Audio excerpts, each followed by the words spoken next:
It's a blessing to welcome on one of the top big men in the entire country and the newest member of Georgetown, Ryan Mutombo. How are you doing, man? I'm doing good. I'm doing very good. Absolutely. Just announced that you're going to Georgetown.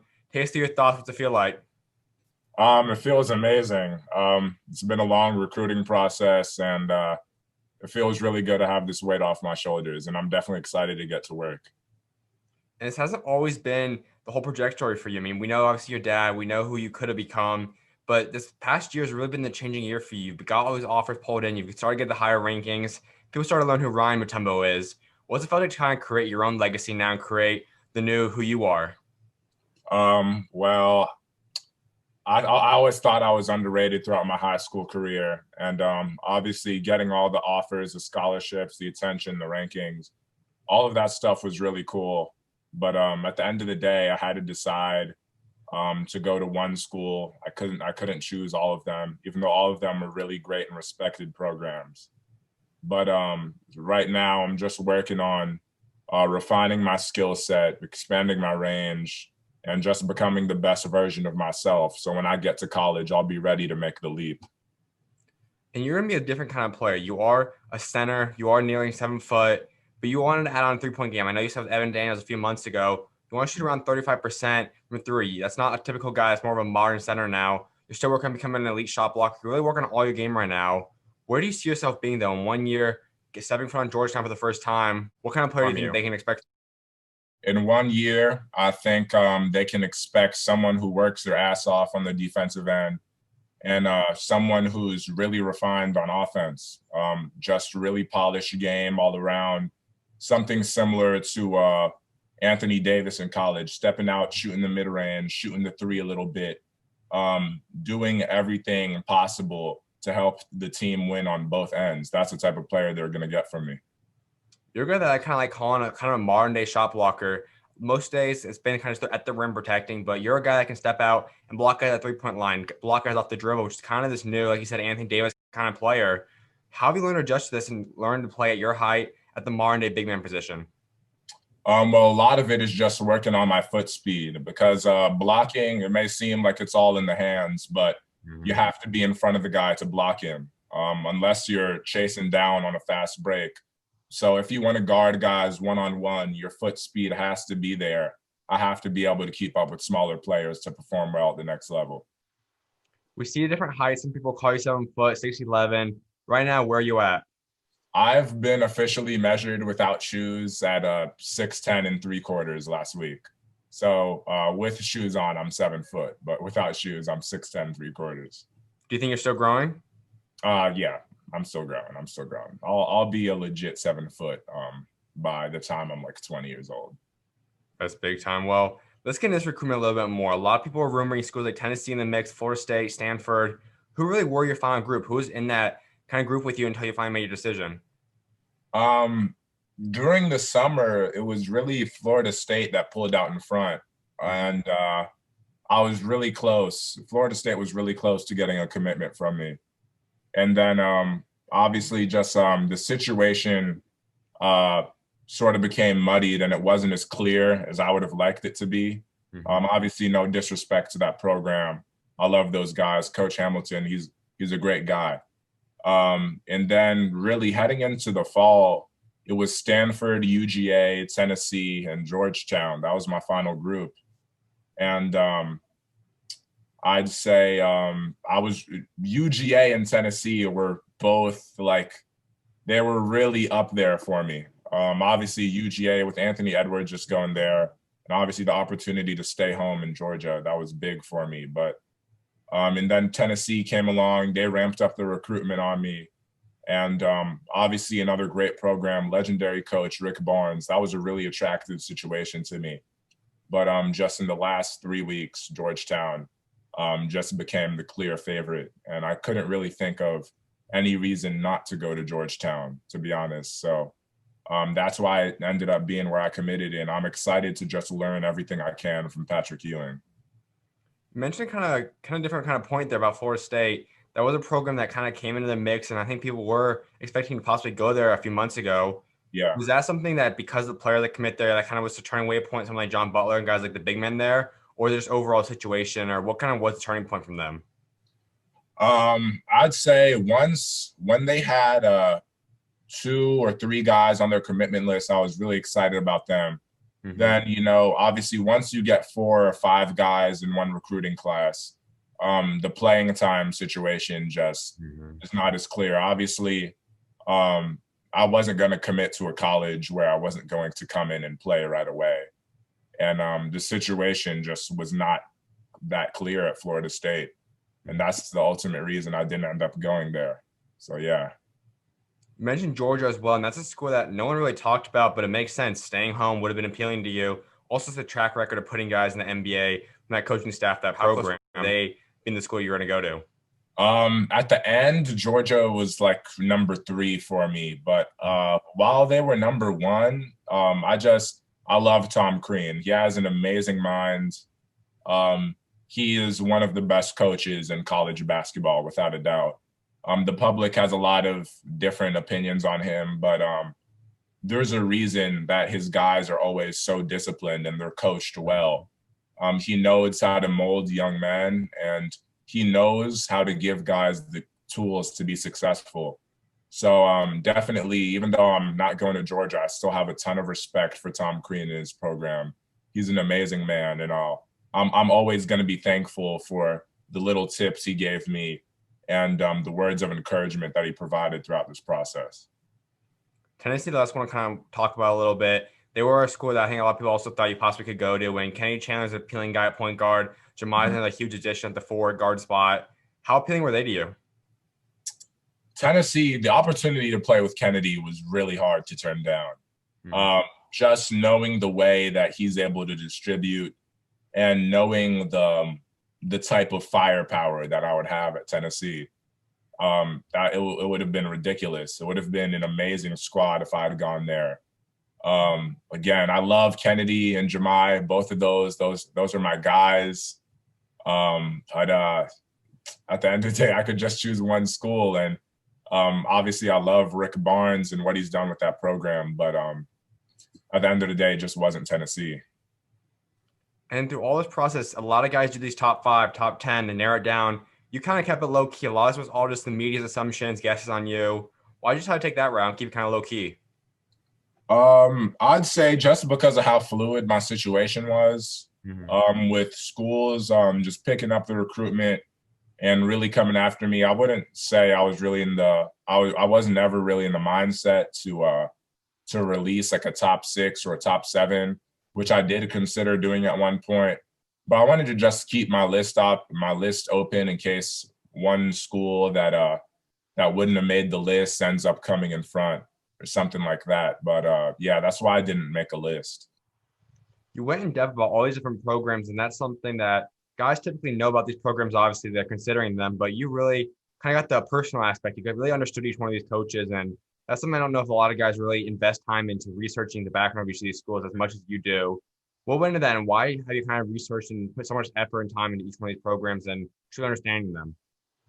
Well, just knowing where these coaches come from, just knowing the type of guys that they've produced, and all of that was just it was a big factor in what helped me make my decision.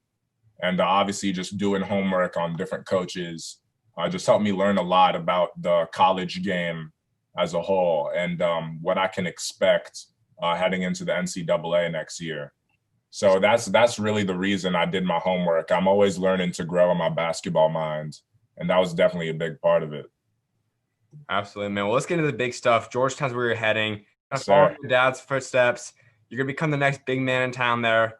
How excited are you for this, and why is Georgetown the school you chose? Um, I'm super excited, like beyond words. And I chose Georgetown just because I know Patrick Ewing can give me what I need to get to the next level. And they have the resources and everything I need over there. And the education is top notch. The environment is top notch, obviously. And just being around a community with people that think like me, people that are always wanting to learn and grow. That's major for me. That's why I chose Georgetown. And the big headline thing that everyone's going to keep pushing and promoting right now is the fact that you're following your dad's footsteps nearly 30 years later. A lot of guys kind of are turned away from that. Some guys don't want to necessarily be the exact same path as their dads do that make it to the NBA and have the NBA careers. You choose to follow your dad's footsteps. Why did you choose that route? Well, for me, I wouldn't say the legacy part really played a factor in it. Mm-hmm. Obviously, I grew up knowing Patrick Ewing through my dad, and that obviously played a huge factor in our relationship. But I wouldn't say I chose Georgetown just because I wanted to follow in my dad's footsteps or become the exact same player that he was. I think people are going to learn that my game speaks for itself, and that's a major part of who I am. Yeah. I was mentioning a little bit earlier. I mean, you have the shot blocking skills, you have similarities to your dad, but you're a big man that plays at the modern level. Your game's a lot alike, but at the same time, it's a lot different. It fits in today's play style. How have you been able to take some of your dad's tools into the modern day game? Well, just my dad was a monster defensively. Around the rim, he just knew how to stop the other team from scoring baskets. And that's the number one thing I'm going to take away from him. Just playing big in the post, not being afraid of contact, jumping straight up, getting those arms extended. All those are little things you need to be thinking about all the time. You need to be reminding yourself constantly. And that's what I've learned from my dad. I want to get into this Coach Ewing relationship with you. And a lot of guys always say that playing for a guy that's played the NBA level is really appealing to them, especially a guy that's been a Hall of Famer. But you're a guy that's a center, like I said before. And this is what Coach Ewing was. He's a guy that's done what you want at your position, historical great coach. How excited are you to learn from him now and really take his tips as a coach? I can only imagine all the things that he's going to have to teach me. Obviously, I know I'm a solid basketball player right now, but I'm nowhere near where I want to be. And Coach Ewing, just knowing that he's done exactly what I want to do at the highest level, he's made it to be a first ballot Hall of Famer. He's been in those deep NBA playoff runs. He has that experience playing against some of the greatest players of all time. He's went toe to toe with the legends, and that all of that, if I can absorb some amount of that experience just by being in his presence every day at Georgetown, and that's definitely something I'm looking forward to. You mentioned you kind of have the family friend aspect, just kind of growing up with him, knowing him. How do you expect to have that switch? I mean, off the court still probably gonna be cool, but as a coach, how do you kind of plan to switch that friend relationship, if you want to call it, to the on the court coach relationship? Well, definitely it's all about respect, and he's earned my respect 100%. And that pretty much goes unspoken. Not outside of our personal relationship, I respect him so much as a man for everything that he's done and everything that he continues to do for the young men that come through that program.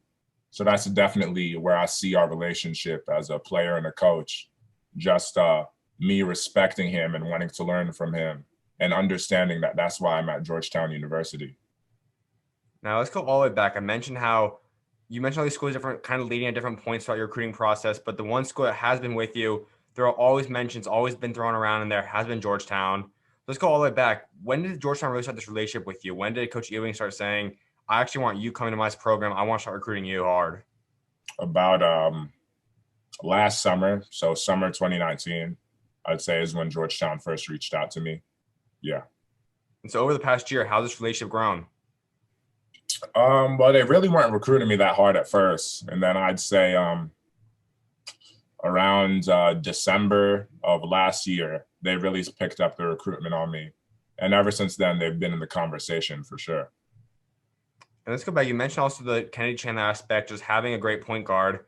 Your recruiting class has still got a few guys in there, but still a lot of room to possibly add some guys in and just overall college to the recruiting process.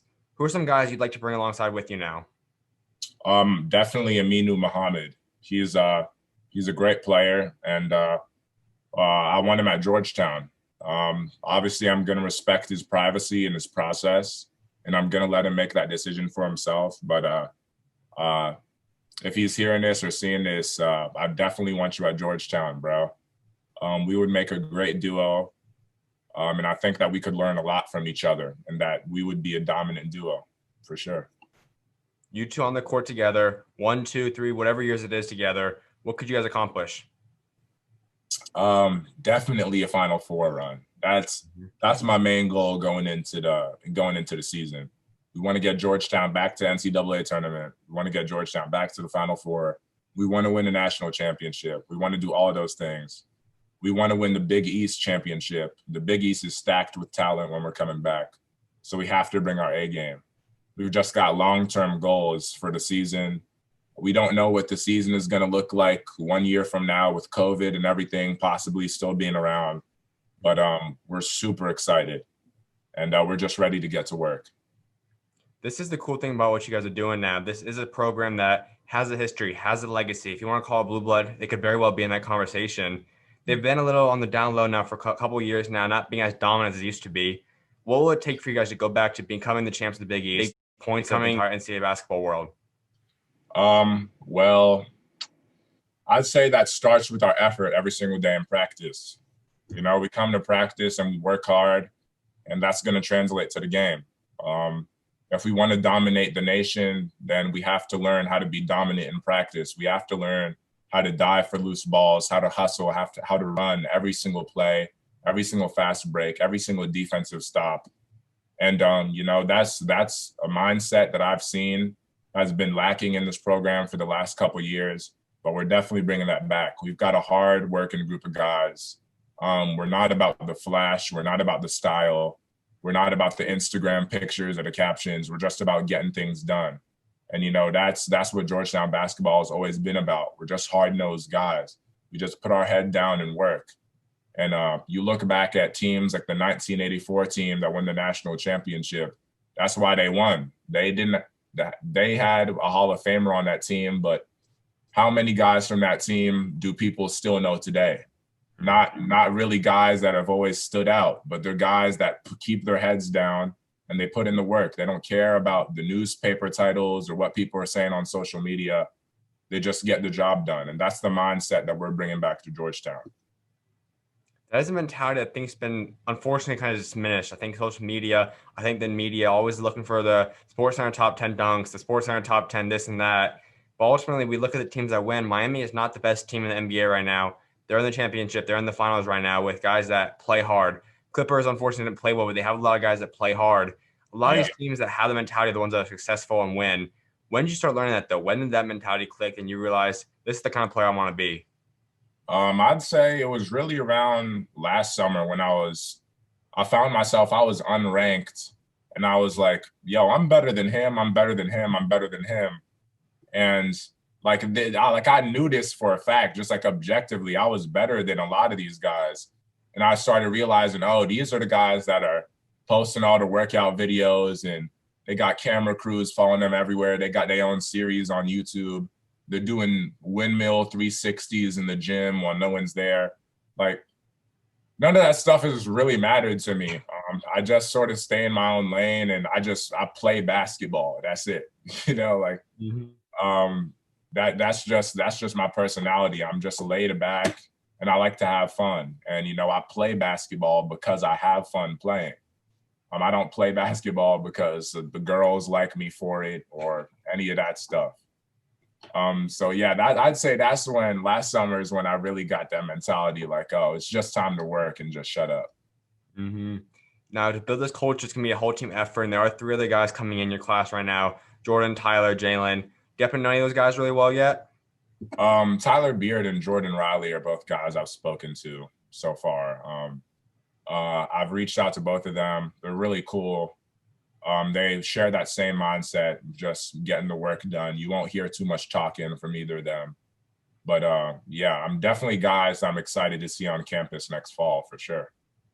Absolutely. And rankings don't matter anything, but you do have the name now being a top 25 all-time commit at Georgetown. And kind of looking at that list, it's a kind of NBA icon, NBA Hall of Famer after NBA Hall of Famer, NBA player, all-star, all this kind of stuff. Just to have your name in that discussion that you could become next one of those guys, what does that mean to you? It means a lot, man. Obviously, it's a blessing to be a part of a tradition like Georgetown basketball.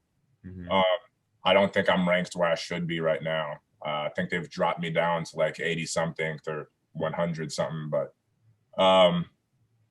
I'm ready to get to work, and I hope that I can make the guys that are on that list with me proud with my work ethic and my style of play. 2020 has a solid class, but one guy in particular I want to touch up on is Jamari Sibley. I think he's a guy that's really underrated, a very good player, has a mentality that you talked about earlier. What do you like about him? Well, just the way that he's able to handle the rock and distribute. Again, one of those guys, I think they had him ranked like outside of like the 300s or something like that, something crazy. But it's just that's wild. That's just wild to me. But yeah, again, a guy that can show up and get the job done is what you need to win basketball games, and that's exactly the type of guy he is. You're also going to have the mentality of trying to look at possibly going to the NBA at some point. It's the ultimate goal for you. How do you balance the two things of worrying about your priorities on the court as a college athlete, college student, but also still want to link the NBA at some point? Yeah, I would say that the number one way I can balance that would be to just keep my mind focused on the season. And obviously, the better I play during the college basketball season, that's going to get the attention of NBA scouts. And, if it's not my first year, then I come back my second year, I do the same thing. I work hard during the season. At the end of the season, I see who's interested in me. If certain NBA teams are reaching out or they want me to come do some pre-draft workouts with them, then that's what'll happen. But if not, then I just have to keep working. I understand that college basketball is extremely competitive and that everybody wants to make it to the top once they get there. But at the top, there's only room for one guy, and I hope that guy is me. And I think I can prove that it will be me. But that's definitely something I'm looking forward to working to. The quote you already said that's been going around social media since you commit, you want to bring the Big East back. What exactly do you mean then? How do you accomplish that goal? Well, I believe that the Big East, before the ACC and Pac-12 and SEC all became the number one basketball conferences in the nation, the Big East was really where it was at. Just battles between schools like Seton Hall, Georgetown, Providence.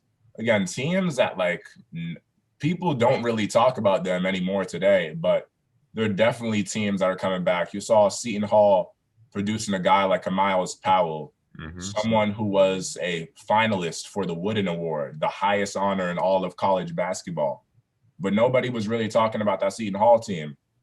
The Big East has a lot of coaches that still have that mentality of just putting in the work and then the results speaking for themselves.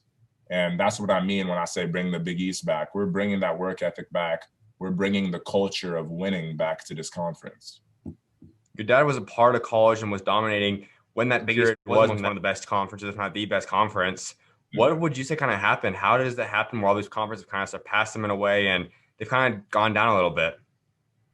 I'd say that just naturally, the schools that the Big East doesn't have a lot of extremely large schools. And I feel like over the years, that's been something that attracts players. Schools where there's a ton of fan turnout and the stadiums can hold like 25,000 people.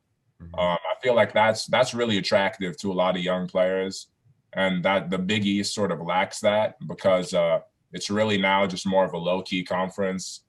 But I think that's the reason that the SEC and the Pac-12 and the ACC have all surpassed those teams. Obviously, there's great teams in all those conferences, but that's definitely one of the things that I think has detracted from the fame of the Big East. No doubt, man. Well, a few more things before I let you go. One is senior season's upcoming, college decisions out of the way. All you have to focus on is now you personally having fun, but also doing your thing this upcoming year. What are you looking forward to for your senior season now? I'm hoping we can win a state ring. I haven't had the opportunity to do that yet. I've never been to the state tournament my entire high school career. So I'm hoping this year with the new level of play for me, I can just win a state ring.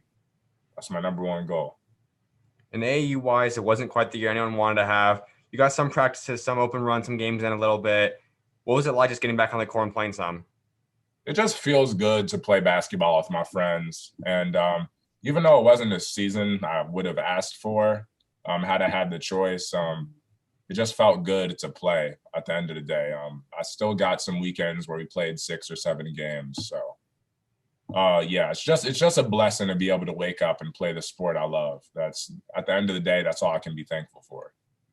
There was an overtime mixtape or clips kind of put out together that of you kind of getting a lot of block shots. I'm not sure exactly how many. I think it was 7 or 8 blocks in that game.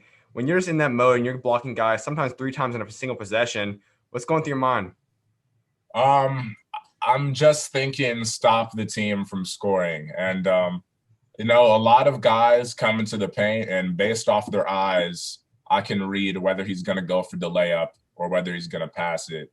And I feel like that's just something I'm working on. I'm always working on reading point guards, reading offensive players. And that's the reason I get so many blocks when I'm just in that mindset. And another thing about that is we hear today some guys, some of the best shot blockers, guys like Rudy Gobert, Jared Allen, they mention different things like, yeah, they know they're going to be dunked on sometimes, but they know that their job is to become an elite shot blocker, protect that rim at all costs, and they'll probably block one and they get dunked on. How Yeah. have you kind of adjusted that? It's kind of the same mentality your dad had. I mean, he has some iconic dunks that have been done on him, but he's still noteworthy as one of the best shot blockers ever. How have you learned to adjust to that and take that in? Well, I've just accepted the fact that everybody, once you get to the NBA, everybody gets dunked on. There's not a single shot blocker in the NBA that has never had a poster or a tough finish put on them. You can't block every single shot, but you can sure try. Mm-hmm. So that's the number one mindset that I'm going to the next level with. Now, growing up with your dad, you're going to see him a lot. How's it been kind of having him back at home a little bit more and just kind of learning from him? It feels good. It feels good. But definitely growing up with my dad traveling, I learned to become extremely independent. Obviously, my mom would come to my games, and I love her for coming to all my games, even when I was playing really bad. But yeah, I've definitely learned to just become independent and not really rely on anybody for support. Just sort of keep that mindset of determination and hard work with myself. Growing up in that family, having the name Mutombo on your back, or any kid that grows up having the name of an NBA player, especially NBA great on the last name, isn't always easy. We know the media likes to constantly publicize that, say, is he going to become like his dad? Is he this and that? How have you just been able to kind of ignore that and just settle in and say, I'm Ryan Mutombo. Yeah, we have the same last name. Yes, he's my dad, but I'm going to become my new self. I'm going to become Ryan Mutombo. I think at the next level, my game is definitely going to speak for itself. And that's something people are going to see next winter. Super excited to just get to work at Georgetown University. Obviously, just walking through that alumni hallway in the John Thompson Center, you're gonna see names of legends: Jaren Jackson Sr., Patrick Ewing, Dikembe Mutombo, Alonzo Mourning, all guys that have come through that program. And you have to respect it. Those guys were successful. They were in the exact same position as me at one point. I'm going to Georgetown and I got to put in the work. And now it's my turn to fulfill my part of that bargain. Was it hard growing up, kind of having that name comparisons, having people compare you to your dad nonstop, or even is it still hard today at times? When I was younger, it was hard, but then now I sort of roll with the punches and just I sort of laugh along with it. During the basketball game, some people try to tell me, "Oh, you'll never be as good as your dad. You'll never live up to the Mutombo name." And it's just all talk at the end of the day. I'm my own player, and I can speak for myself. But I definitely take it as comedy nowadays. There's one thing about your dad that I respect, and I think he's now built his name to becoming someone more than just Dikembe Mutombo, the player. It's him off the court, the community service he does back home, back in America, everywhere. He's just kind of helping people. And that's something I've been seeing now the past few months, all the stuff going on. You kind of stepped up in a way too now, kind of played your role as much as you can as still a high school kid. How's it been like kind of seeing your dad have his outreach program and now kind of following in his footsteps in that way? I think my dad has done a lot of great work overseas, and now me being raised in Atlanta in this community, it's my turn to give back to the communities of color and the people that are in need in Atlanta. And I think my dad and my mom have paid for a great education for me. I went to a great school. And I learned a lot of skills that a lot of people that look like me don't get the opportunity to have access to. And now it's my turn to use those skills to speak up for those people. So that's definitely my number one mission now. Heading to Washington, D.C., that will still be my mission. And I'm never going to stop standing up for what I believe in. For so long, players were ridiculed or kind of even scared of what could happen if they start publicizing their political takes, not even political, just overall their thoughts on the community, their thoughts on the world. I think there's a lot more confidence now in guys having the ability to do that now.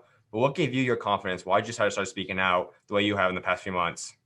When I was in middle school, just seeing guys like Colin Kaepernick give up his entire career just to stand for what he believes in was major for me. And seeing the way he was just blackballed by the NFL just for stating his opinion, using his freedom of speech as an American man to just say what he believes in was, it disgusted me. And ever since then, I've known that when I get older and once I learn how to do what he's doing, that's definitely something I want to be involved in and stay involved in. What's kind of your biggest goal? Like, what's your line of work that you really want to prioritize in when you do make it to that level and you're an NBA player? Definitely, after hopefully a successful playing career is over for me, I want to come back to Atlanta and just help the people in this city. It's what I'm passionate about.